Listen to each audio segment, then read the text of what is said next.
Okay, let's see this question.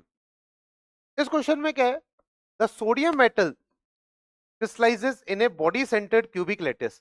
मुझे दे दिया कि सोडियम की क्रिस्टल स्ट्रक्चर कैसी है, बीसीसी। बीसीसी अपने पास क्रिस्टल स्ट्रक्चर है with unit cell edge length of 4 angstrom. मतलब मुझे एज लेंथ भी दे दी।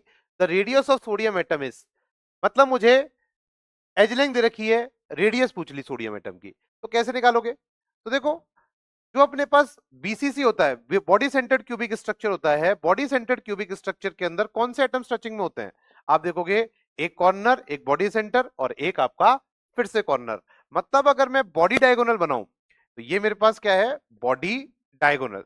तो जब मैं बॉडी डायगोनल बनाऊंगा तो बॉडी डायगोनल की कहानी कैसी है, यहां पे एक एटम तो किसका प्रेजेंट होगा, कॉर्नर का, एक एटम ये कॉर्नर का, और बीच में कौन प्रेजेंट है, बीच में एक और सोडियम एटम प्रेजेंट है। तो यहां पे टोटल डिस्टेंस कितनी है, जब आप ये डिस्टेंस देखोगे तो ये आएगी √3a। ए क्या है, एज लेंथ।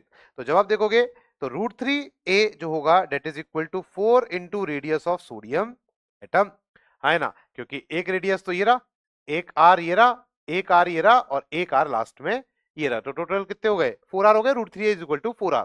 तो यहां से 4r ऑफ Na प्लस जब आप निकालोगे तो आएगा √3/4 इंटू ए कितना है, ए निकालोगे तो ये आएगा कितना है, 4 एंगस्ट्रॉम। ठीक है, 4, तो ये आ जाएगा कितना, दैट इज 1.732 एंगस्ट्रॉम। ठीक है, और अपने को रिप्रेजेंट कैसे करवाया इसने, x इंटू 10⁻⁻1, x इंटू 10⁻⁻1। तो यहां पे अपने को x ही निकालना था। तो देखो कितना होगा, तो जब आप इसको 10⁻⁻1 की टर्म में लिखोगे तो कितना आएगा, इसको ऐसे लिख सकता हूं, 17.32 इंटू 10⁻1, है ना, समझ में आ गया? तो यहां से वो कितना जाएगा, जब आप इसको नियरेस्ट इंटीजर में करोगे तो वैसे तो आंसर कितना आया, 17.3, लेकिन आंसर कितना हो जाएगा, 17।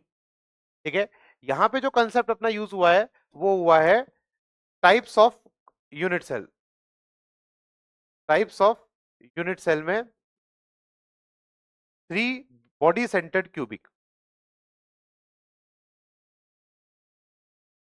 Body centred cubic. I hope so आपको यहां तक समझ में आ गया होगा।